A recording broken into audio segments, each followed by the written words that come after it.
September 16th on her daughter's birthday. And my condolences to the family. I wanted to basically speak out against, speak out after, they have had their ceremony saying goodbye to her or whatever. As you know, I've been a friend with Regina for almost 15 years. I've been basically, I met with her a year after her daughter had went missing. Me and my team, we traveled down to Selma and we visited the family. We hung out with them. We ate with them. We basically literally traveled around the town of Selma. We talked to people about Tarasha's case, so on and so forth, right? But the case had basically, of course, as the police had said, had got cold, et cetera, et cetera, et cetera. Okay. But the thing about this is that now that Regina is gone, and that she had died last month, people were calling me or emailing me or even on Facebook asking, well, what happened to the case now? Well, according to the police, it's still an active investigation. Okay. It's really not going to really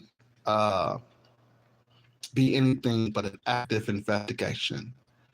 It may become an active investigation forever. You know what I mean? We still feel that way. We feel that we basically did all we could to find her. And I think that in 2018, we believe that we did find her. Even though despite the fact the mom, the daughter, Tarasha's other sister, Okima, they kept saying that it was not her. Well, the thing about this is that we had to basically, we stopped talking about the case between 2018 and all the way up to 2022 or 2022 when Bart Watkins had arrested, I think he arrested Randy McBride in 2022 or 23. When he had arrested, if you go back and look at the YouTube, you'll remember it came back that, time that when after Regina had, removed us from the case in 2022, remember, after Bart had falsely arrested Randy McBride, her brother had wanted me to call her, and I did that. Okay. And that happened in 2022. And then I called her again after the Nancy Grace coverage. And I called her, I think, another time prior to her death. And one of the things that I talked to her about was the fact that people did not believe a lot of the things that she was saying, okay, regarding her girls in the house fire, of course. So, but one of the things that we did notice that even when we were talking, or when I was talking on YouTube about calling Bart Watkins out when he had arrested Randy McBride, one of the biggest things that happened in that time was the fact that Regina wanted me to call her, and she had apologized to me regarding removing me from the case back in 2018. Now, if you don't know, remember we talked about a state trooper by the name of Stephen Smith Jr. And what struck her in looking at certain types of information and evidence, that we're compiling this information now, and my private investigators and other people, they are compiling information. But what has struck at Regina so much and wanted me to call her, for those of you who don't know, who's trying to get some updates in the case, was the fact that I had mentioned a state trooper, that Stephen Smith Jr. guy, okay, that struck her.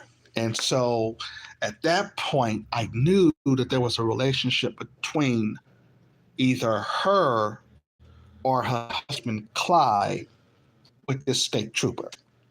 Okay. Now, remember, they had told well, some family members had said, well, that she was brought in by a state trooper. They were talking about the two girls died in the house fire. That struck her to say, I want you to call me. Okay. For some reason, that basically struck her to want me to call her. Okay. After what, 3 or 4 years of taking me off the case, of almost 4 years, right? So it's something about that state trooper that was really important to the investigation, obviously, you see. And so when Bart Watkins arrested Randy McBride, who I basically now have a friendship with here, and I wanted him to basically tell me about what Bart did to him. But even then, all you had to do is it opened new doors now. And it was about to open up new doors until she passed on her daughter's 31st birthday, September the 16th, 20 of this year. So this is why, I reached out to her family, with my condolences. And I was like, wait a minute. We got to talking, my private investigators. I then spoke with a lot of people about the case. And I said, it doesn't make sense that we were about to basically do a press conference with her of next year, along with the docu-series being released next year. Nancy Gray believed that. Okay, I did not believe that. I thought that was basically like, wow, when I received that call. I say, what? That doesn't make sense, And I'm not disputing the natural causes situation, right? I'm not going to dispute that. Okay, if that's what the family is good on, I will be good on it. Okay, but for a lot of people to have her die on her daughter's birthday was kind of really suspicious to us. And now remember, her husband Clyde, when he had passed, she said, I don't know what happened to him. Now, that could have been any situation too, any scenario there. Whereas you could have had him, getting shot, or you could have had somebody injecting something inside him. It was all these scenarios that came popping up into our team head about this. You see, this basically is getting just basically too out of hand now. It was just really just make people now wondering what's really going on, you see, in this search for her daughter. And so a lot of people, I think it was a lot of people down from Ataka County, they wanted to know what Bart's role was in the situation. Now, we told you that Bart Watkins was hired to do that search party. Okay, he had came from Marengo County and drove up there, and he had did that search party. That was his role. And I guess somebody told Bart, "Hey, don't forget to color your hair blonde now when you go and do that search party for Tarasha Benjamin." So it's going to be interesting if any of the family members are, unless they basically just said, "Oh, I'm just going to give up now because Regina is now gone." And so the question now is, do the search for her daughter continues? It really is, I guess, up to the family members now. If Tarasha basically is, if they basically really want to solve the case, though. So, like I said, my condolences, Regina basically, like I told her over the phone before her passing, is that, hey, who's going to help you with this when the cameras start rolling, right? And asking you these questions, because there was a lot of people that was basically wanting to get more questioning regarding certain things, and also you had to pick a person's mind, because they may not remember something that happened, a long time ago. especially when the situation or the scenario with the girls died in the house fire back in 1996, which of course has now came under scrutiny, of course. And so now, since that had came under scrutiny, a lot of people, I think a lot of people, media people who were getting involved in covering Taraja's case, a third and fourth parties, they were all investigating the house fire. Okay. So it's not like that they were not believing what she was saying, but at the same time, there was no proof that she was given. And so I think other and journalists wanted to really get some more information about that, which basically means that if she did not have all of the information, or she just had limited information, or she didn't remember who was the investigator on the case, that would have backed her up against the corner. It would have, because in a question thing, when you do questioning from a person who says, "Hey, I lost kids," or "I lost a husband," or somebody, someone special to them, the news reporter is going to be all over that. And that's why when I had my last conversation with Regina, I had said, "Hey, did you have anybody who could help you with this?" And because these reporters are going to be very, very, very nosy. They're going to drill you more than I did, of course, and other people have done. And I think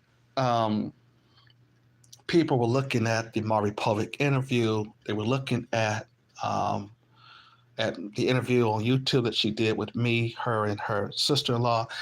I think one of the things, though, that we were looking for was to try to fill the gaps into the girl going to the flea market, and now the daughters had died in the house fire previously, and then the husband, and now it's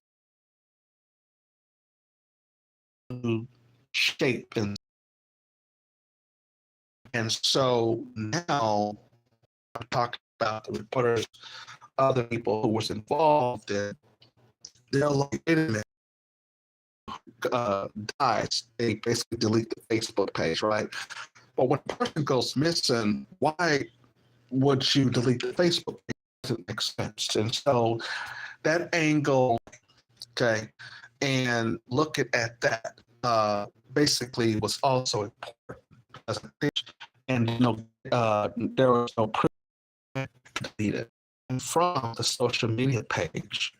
Compile these reports, and they'll look into Tarasha's case, and the fact that it was almost like she wanted to open up and say something. It happens now. I really don't. I just know that it was so at this point, whatever she knew now is not too late now. Whatever anybody else knows, definitely somebody knows, a few other people may know about what's going on in Taraja's case. But it is that's talking about it now. The case became very much interesting in a lot of people. And so I think whoever was probably what threatened her or something like that, I think that they got scared that maybe that this was about to get solved. So a lot of people are saying, "Hey, emailing me and calling me through Facebook. Well, not emailing me, but point out in Facebook to me that, hey, this looks strange. This is strange. Certain angles." So our docuseries will come out next year regarding the case, and we're just waiting for these private investigators to complete their report. And once the report is done, then I'm thinking that everything will come out. There's independent media outlets that was looking into the case as well. So it was garnering a lot of attention. So that's the reason why, like I said, the suspicious here about her death on her daughter's birthday is questionable. Because once you had a lot of people interested in her daughter's case, that becomes a problem for anybody who is worried about what she may have known, you see. And once that happens, then now you get people starting to do a lot of investigative work. But um, it's interesting to find out. But I think what you have to recognize, though, is that, you know, uh, it always do come out. It's not like that it becomes a cold or stay a cold case forever. Really, like I said, it's going to be interesting now. Now, so that's all I wanted to say. Like I said, condolence to the family. Like I said, when I last spoke with Regina, I basically told her, hey, there's some people in the press that may want to speak with you, things of that nature. So she basically, and this was all about, her daughter, Tarasha. And so it's like, now it's like all of a sudden, I get this call like, she's gone. I'm like, oh, this doesn't make sense to nobody. Anybody I talk to, it doesn't make sense to any of them. And so, like I said, I basically I waited up because I know that her family had to mourn. I wanted to respect that, but I wanted to basically give my opinion on this. This basically doesn't sit right with me at all. Okay, it does not. And so, yeah, like I said, I'm just going to be keeping my ears and eyes open and stuff like that. And like I said, we're waiting for the final report from the investigation into the search for Tarasha. Now, according to the autopsy report, I had spoke with her family. I don't know if it was back or not, but they are suggesting natural causes. So I know I have audience who were interested in the case. So that's the update for you guys regarding the autopsy report, is that they don't have a report yet, for what I understand. So, and they probably won't reveal it. I don't know. But I think that the report should be revealed, because it would be important to know, because she was there for 8 hours and she's not asleep. So it would basically be important so that we can make sure that we, get rid of any suspicious, for listening to the Lawyers and Podcast show. And like I said, we'll stay on case. Her daughter's docu-series is going to be released as well. And so, like I said, we're just waiting on our report from the from our private detectives. They're going to be working on the report for Tarasha's case. Yeah, I don't know, like I said, about the autopsy on Regina. I think her family want to keep that quiet right now. That's fine. But I'm talking about the investigation into Tarasha's case. There's going to be a gender-rated report done on that. Okay. All right, you've been listening to the Lawyers and Podcast show. Just wanted to let you know that I came late to tell you that Regina Benjamin has died at the age of 52. Regina Benjamin is Tarasha Benjamin's mother. Don't get confused with the former Surgeon General. I know when you look at Google, it has Regina Benjamin, who worked for Obama, as the Surgeon General. But no, not her. We're talking about Tarasha Benjamin's mother, Regina Benjamin. All right. For all of you at the Lawyers and Podcast show and all my audience, good night.